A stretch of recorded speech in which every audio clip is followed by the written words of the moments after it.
Good morning, sir. I am Ronah-Lizza, and this is my oral recitation. First, School of Linguistics. Linguistics is the study of language as a universal and recognizable part of human behavior. It aims to analyze and describe language and how it is organized to meet human needs in addition to its function. In the late 19th century, four linguistics schools emerged in Europe with different approaches to the study of language. First, functionalism. Second, structuralism. And third, generativism. And lastly, cognitivism. Each school has its own distinct approach to the study of language. Structuralists believe that language can be analyzed in terms of its component parts, while functionalists focus on the role of language in communication.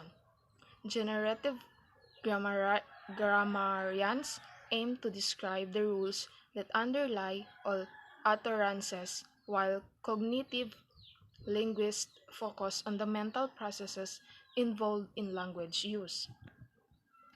First, functionalism. Functionalism is a linguistic school that is concerned with the functions of language in society.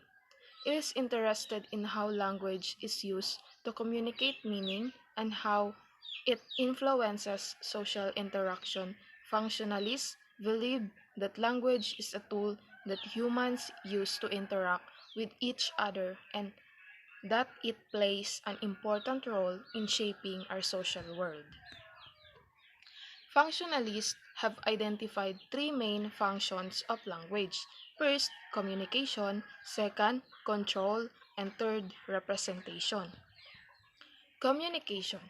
The primary function of language is to communicate information and ideas between people in order to achieve some kind of shared understanding. Functionalists emphasize that language is a means by which people communicate with each other. Language is not an end in itself, but rather a tool for getting from one point to another. Without the ability to communicate using language, human interaction would be very different. Second, control. Language is also a means of controlling the actions, feelings, and behavior of others. How we use language can shape the behavior of others and the way they respond to us. If a person uses language to maintain distance between himself and others, he is likely to experience less social interaction. If a person uses language in a way that makes him seem like he fits in with the crowd, he is more likely to experience acceptance and approval from others. Language can be used to lead others, such as a parent or teacher who uses language to foster the learning of students. Language can also be used to manipulate others, such as when someone lies in order to get something they want. The words we use can also make us feel better or worse about ourselves. If someone calls you a loser or says you have failed, it will affect your self-image. Last is representation. Representation in linguistics refers to the way that spoken language is represented in the mind. With the advances in technology, communication has become more important than ever before.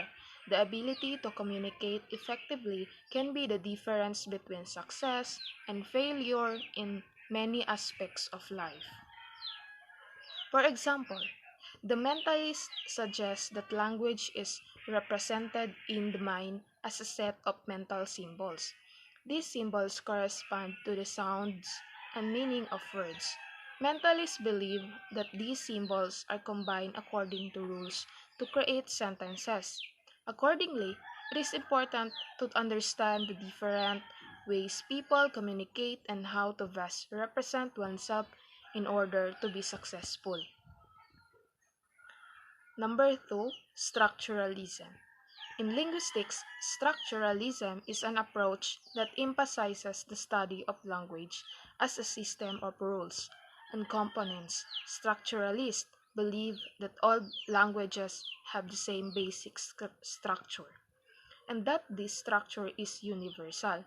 They also believe that language is a tool for communication and that it can be studied scientifically. 3. Generativism. Generativism is a school of linguistics thought that emphasizes the role of grammar in language. Generative grammar is a type of grammar that describes how sentences are formed in a language. Noam Chomsky, a prominent linguist, developed the theory of generative grammar. According to Chomsky, there are two levels of representation in generative grammar: surface structure and deep structure. Surface structure is the level at which phonemes sounds are combined to form words, and deep structure is the level at which meaning is encoded. Generative grammarians seek to describe the rules that govern sentence formation in a language. Last, cognitivism. Cognitivism is the linguistic school that emphasizes the mental processes involved in language use. Proponents of this approach argue that language is a tool for thinking and that understanding language requires understanding the mental process that underlie it. Next, major branches of linguistics. Branches of linguistics. Linguistics is the scientific study of language.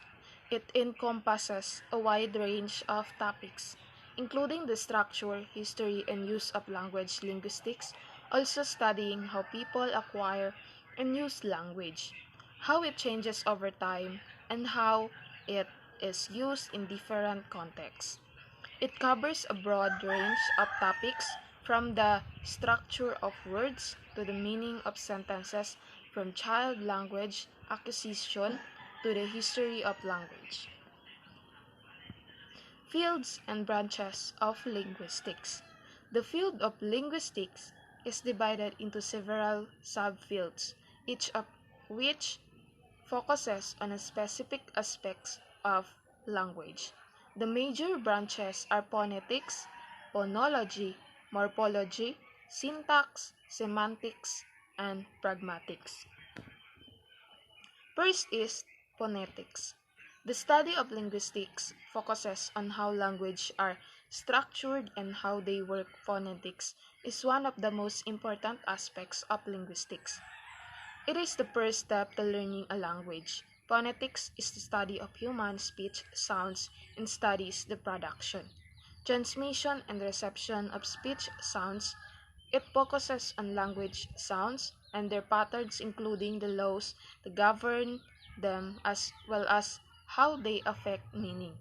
The three main branches of phonetics are: first, articulatory phonetics.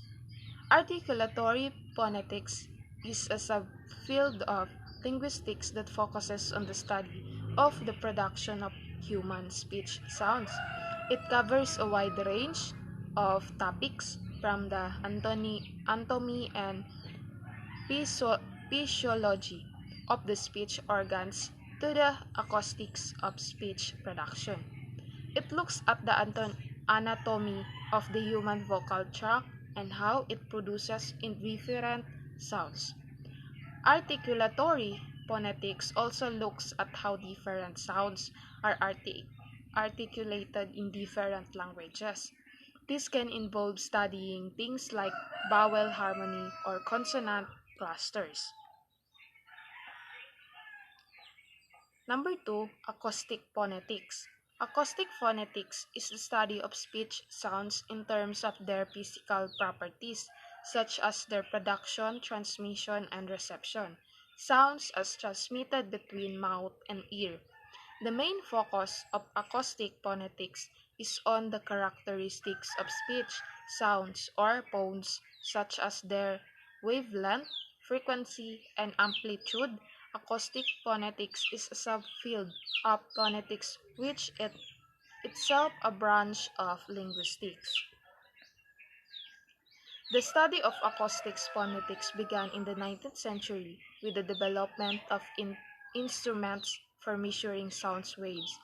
In the early 20th century, physicists, the engineers made major advances in our understanding of how speech sounds are produced, transmitted, and received over the past few decades. There has been a growing interest in acoustic phonetics among linguistics and psychologists. Acoustic phonetics research has a wide range of applications. It is used in speech synthesis, speech recognition, and speech understanding, as well as in forensic science. The field of acoustic phonetics has close links to the fields of phonology, sociolinguistics, and psycholinguistics. Third is auditory phonetics. Auditory phonetics is concerned with how we perceive speech sounds and how those perceptions are affected by the way the sounds are produced. This includes studies of how different vowel and consonant sounds are distinguished from each other, how we perceive changes in pitch and loudness, and how our brains process pitch information. It studies the perpetual response to speech sounds as mediated by ear, auditory, nerve, and brain. Next, phonology. Phonology is the branch of linguistics that studies the sound system of a human language. It is concerned with the sounds patterns of language as well as the way that they are combined to form words and utterances. Phonology also includes the study of how speakers of a language perceive and use sounds. Phonology studies the way sounds are used in individual languages. They analyze the sound system of language and identify the patterns that govern the way sounds are combined. Next, morphology. Morphology is the branch of linguistics that studies the word formation system of a human language. It looks at how words are created and how they change over time. Morphologists examine the structure of words and how they are related to other words in the language. The study word formation examining how words are built from smaller units called morphemes and investigate the possible combinations of these units in a language to form words. Morphology is the study of the structure of words. It includes the study of roots and stems, inflection and derivation, and compounding. Morphologists aim to identify the rules that govern the formation of words in a language and to describe the patterns that they find. Morphology is a branch of linguistics that deals with the structure of words. It looks at how words are put together and how these parts interact with each other. Morphology is concerned with the internal structure of words and the rules that govern the way they are formed. Morphology is an important part of linguistics because it can help us understand how language works. It can also be used to create new words or to work out the meaning of unfamiliar ones. Morphologists try to identify the rules that govern the way words are formed in a language and to describe the patterns they find. Next, syntax. Syntax is the branch of linguistics that studies sentence structure. Syntax is the set of rules, principles, and processes that govern the structure of sentences in a given language, usually including word order. The term syntax is also used to refer to the study of such rules and principles. It is the study of the rules that govern the ways words combine to form phrases, clauses, and sentences.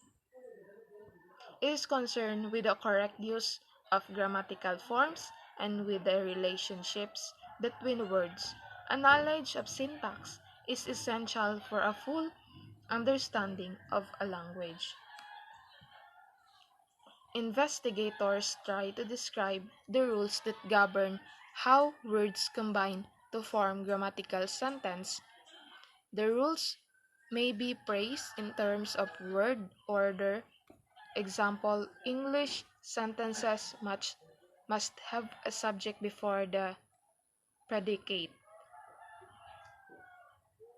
or they may be more general statements about permissible combination of symbols. For example, two nouns in a row are not allowed. Some rules may be absolute. For example, they must always be followed, while others may be more flexible. For example, word order is not important if the sentence is clear. Syntacticians analyze sentence structure to identify the rules that govern how phrases and clauses are combined. Syntax is the level at which we study how words combine to form phrases, phrases combine to form clauses, and clauses join to make sentences. Syntax studies the rules for placing the elements in the sentence, such as the nouns, phrases, verbs or verb phrases, and adverbial phrases. Next is semantics. Semantics is a branch of linguistics that studies the meaning of any language. It is concerned with the relationship between words and objects, and the meaning of words and phrases. Semantics is also concerned with the relationship between language and thought and the ways in which language can be used to influence, though. It can be applied to whole text like novels or newspapers or to single words like dog or coffee. Investigators try to find out what words mean. It focuses on the relationship between words, their meanings, and the context in which they are used. Semantics also encompasses the study of how speakers use and understand language. In order to do this, they examine how sentences are used in context and compare them with other sentences that have the same or similar meanings. Next, pragmatics. Pragmatics is the subfield of linguistics that studies the use of language and communication. It looks at how speakers use language to achieve their intended meaning, taking into account the context of the situation and the relationships between the speaker or listener. Pragmatics also includes the study of body, language, and other nonverbal cues that can affect meaning. The main focus of pragmatics is on how context influences the interpretation or utterances. It looks at how the same words can have different meanings in different situations, and how people use language to achieve their goals. Pragmatics is important because it helps us to understand how people use language to communicate their needs and wants. It also helps us understand why people say what they do certain situation. Linguistics is the scientific study of language. It is divided into six main branches: phonetics, which focuses on the sounds of language; phonology, which focuses on the study of linguistic sounds seen as units; morphology, which studies the internal structure of words and phrases; syntax, which studies how words are put together to form sentences; semantics, which deals with meaning in language; and pragmatics, the study of how language is used, the context. Linguistics are interested in all kinds of language. spoken and written. They study the sound, system, and grammars of language, the history of how language changed over time, language contact, how different language influence each other, and the ways in which people use language to communicate. The study of linguistics is extremely important because it can help us understand how language evolve and change and what make them different. And that's all, sir. Thank you.